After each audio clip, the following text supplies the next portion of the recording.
नाज़रीन, आदिलपुर पुलिस कराची में कार्रवाई करे कुछ ॾींहं अॻु अगवा थियल नारी ज़किया शेख खे बाज़ियाब कराए वरितो आहे।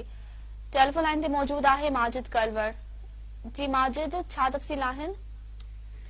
जी बिल्कुल, आदिलपुर थाने जी हद में ॻोठ सियाणो शेख मां मुस्मा ज़किया वलद नज़ीर अहमद शेख खे जंहिंखे 24/2/2019 ते अगवा कयो हुयो, जंहिंखे आदिलपुर पुलिस बाज़ियाब कयो आहे, जॾहिं त नारीअ खे अॼु सिविल कोर्ट घोटकी में पेश कयो हो, जिते नारी बयानु ॾिनो त जवाबदार कोड़ल शेख हो ऐं जान मोहम्मद वलद जान मोहम्मद शेख हो, लाल बख्श शेख वलद जान मोहम्मद शेख हो मूंखे मामे जे घर मां अगवा करे कराची खणी विया, जिते मूंखे बिलावल कानून में रिहाइश अख़्तियार कई, जिते हू मूंखे ज़ोर भरे चवंदा त मूंसां शादी कर।